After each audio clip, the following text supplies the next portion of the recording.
Assalamualaikum warahmatullahi wabarakatuh. Selamat malam, pendengar setia dialog kita malam ini. Dan malam ini kita sengaja membicarakan, membahas tentang Hari Kemerdekaan.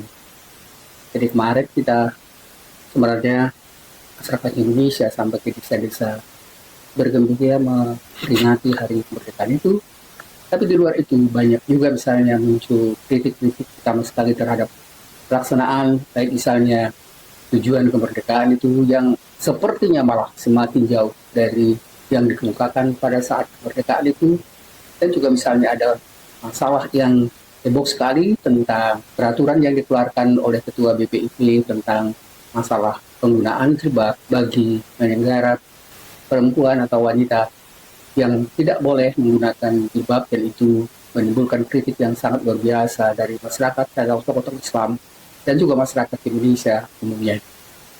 Teman-teman sekalian, pada malam ini kita membicarakan memang tujuan kemerdekaan Republik Indonesia, dan begitu kita selanjutnya membicarakan tentang tujuan kemerdekaan itu jelas sekali dikemukakan pada Undang-Undang Dasar 1945. Teman-teman sekalian, dari pada bulan Agustus 2004 ini, bangsa Indonesia merayakan kemerdekaan Indonesia yang ke-79.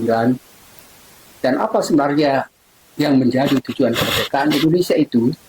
Pada penjelasan awal sudah kita mengatakan tadi bahwa sebenarnya ada tujuan yang jelas itu dikemukakan pada Pancasila dan Undang-Undang 45. Teman-teman sekalian, ini sebenarnya yang menjadi problem ketika ada keputusan dari Ketua BPIP tentang pelanggaran atau tidak dibolehkannya menggunakan jilbab pada penggerak bendera pada 17 Agustus beberapa hari yang lalu. Teman-teman sekalian, itu dianggap sangat bertentangan dengan apa yang dikemukakan dalam Pancasila dan Undang-Undang 45, dan itu yang kita coba sebenarnya salah satu dibicarakan sebagai kritik pada penyelenggaraan ulang tahun kemerdekaan Indonesia tahun ini atau beberapa hari yang lalu.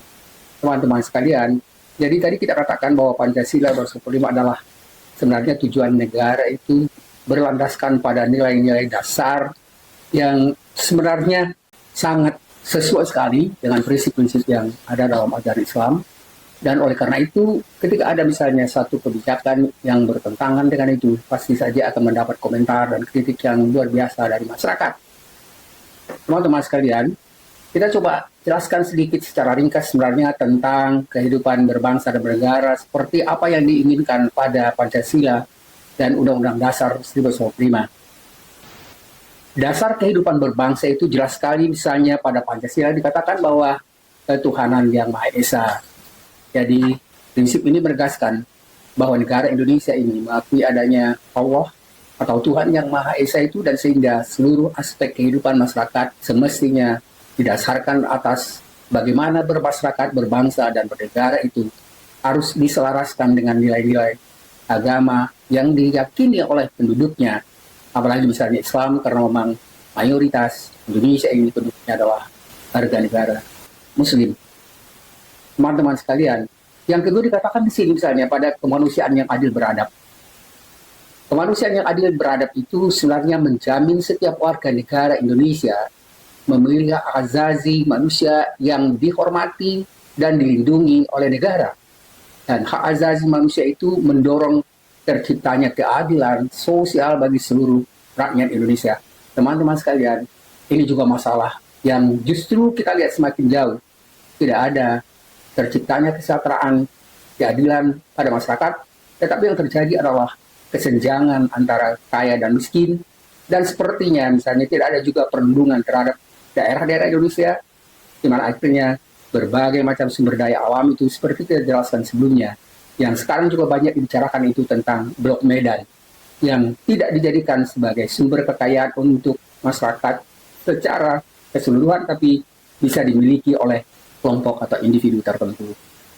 Dan yang ketiga adalah Persatuan Indonesia. Persatuan Indonesia itu merupakan upaya untuk mempertegas bahwa Indonesia ini adalah negara kesatuan yang terdiri dari berbagai macam suku, agama, ras, dan golongan yang berbeda-beda namun tetap bersatu dalam satu bangsa dan satu negara.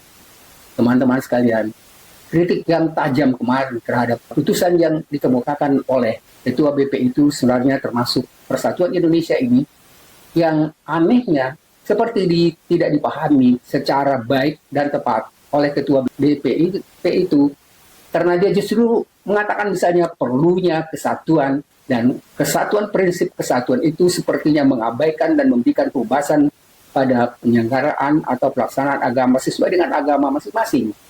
Jadi teman-teman sekalian, agak aneh sekali ketika misalnya Ketua BPIP yang semestinya memahami secara mendasar dan prinsip tentang persatuan Indonesia itu, kemudian dipahami sebenarnya keluar dari konteks atau pemahaman yang dimaksudkan pada prinsip ketiga Pancasila itu. Dan ini sebenarnya menyebabkan kritik yang sangat tajam, bukan hanya pada Ketua BPIP, tetapi juga misalnya Presiden karena dianggap itu adalah kebijakan yang tidak mungkin terlepas dari kebijakan kepala negara.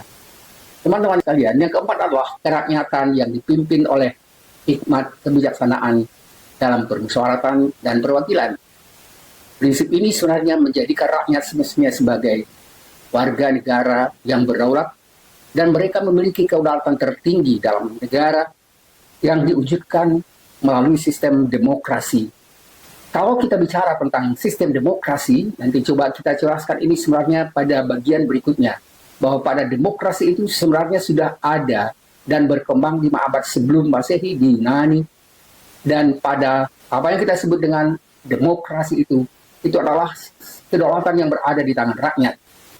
Jadi di dalam negara ini dikatakan bahwa demokrasi itu diwujudkan melalui sistem demokrasi yang berlandaskan pada musyawarah dan mufakat. Teman-teman sekalian, ini salah satu sebenarnya yang sekarang tidak terjadi. Karena kita lihat demokrasi itu tidak dilakukan berdasarkan musyawarah dan mufakat, tidak misalnya mencapai atau menempatkan tuntutan atau keinginan masyarakat itu sebagai tempat yang dihargai dan harus dibantu.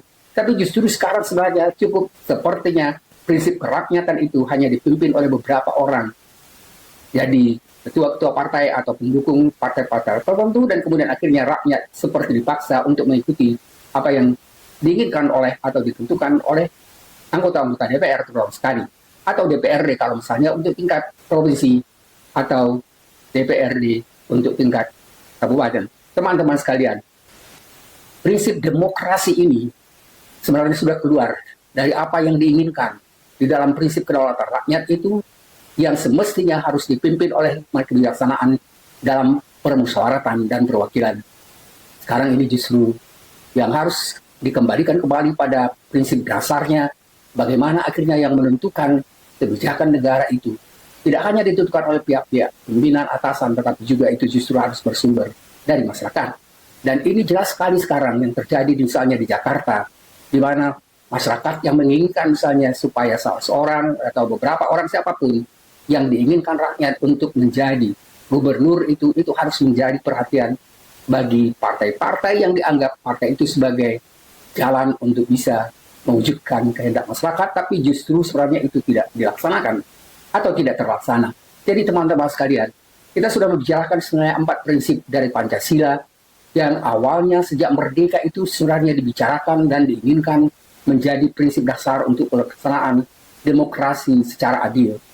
Yang kelima adalah keadilan sosial bagi seluruh rakyat Indonesia. Teman-teman sekalian, ini juga makin jauh dari harapan.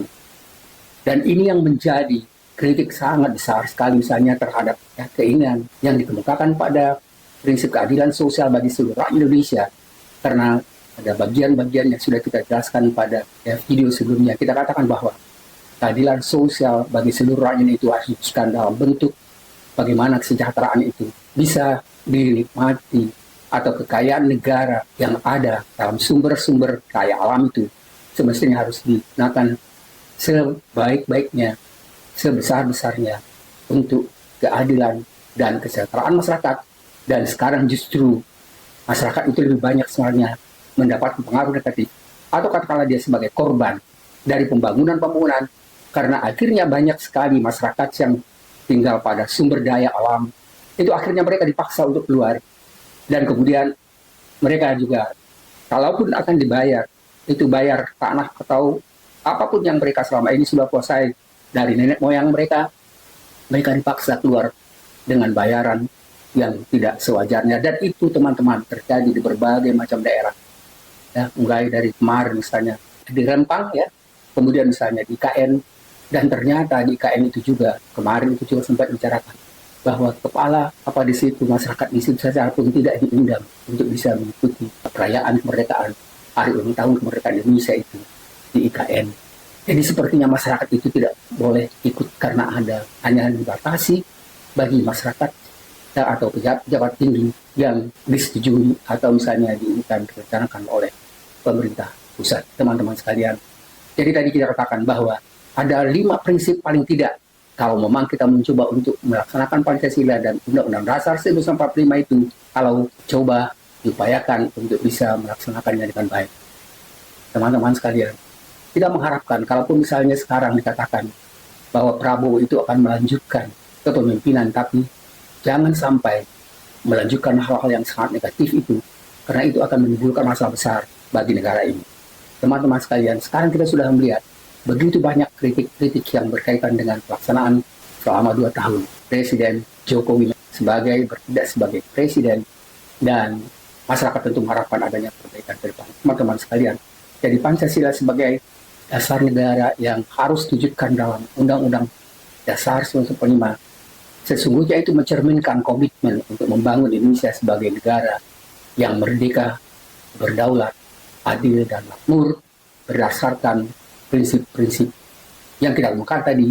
Ada 5 prinsip yang jelas sekali dirumuskan dalam Pancasila, dan itu juga berkaitan dengan Undang-Undang Dasar 1945, dan tidak boleh ada peraturan-peraturan yang dibuat oleh pemerintah atau misalnya baik DPR atau juga Presiden dan pejabat-pejabat lain bertentangan dengan Pancasila dan Undang-Undang Dasar 1945 itu. Teman-teman sekalian, ini adalah sebenarnya peringatan, terutama sekali juga peringatan penting bagaimana supaya masyarakat Indonesia dan khususnya para pemimpin untuk kembali mengingatkan apa tugas mereka. Ketika misalnya mereka diberikan kepercayaan untuk bisa menjadi pemimpin, dan tujuannya adalah bagaimana pemimpin itu bisa mengupayakan terciptanya masyarakat yang merdeka, berdaulat, adil dan makmur berdasarkan prinsip-prinsip yang jelas dikemukakan dalam Pancasila dan Undang-Undang Dasar 1945. Teman-teman sekalian, kita bicarakan itu ringkas tapi cukup jelas, dan mudah-mudahan ya pemimpin yang akan lanjutkan atau katakanlah misalnya Prabowo yang akan melanjutkan kepemimpinan atau presiden untuk berikutnya bisa meletakkan dan menempatkan Pancasila dan Undang-Undang Dasar 1945 sebagai dasar dan kebijakan untuk pembangunan dan menciptakan kesejahteraan bagi rakyat Indonesia. Selamat malam. Terima kasih. Assalamualaikum warahmatullahi wabarakatuh. Semoga ada manfaatnya.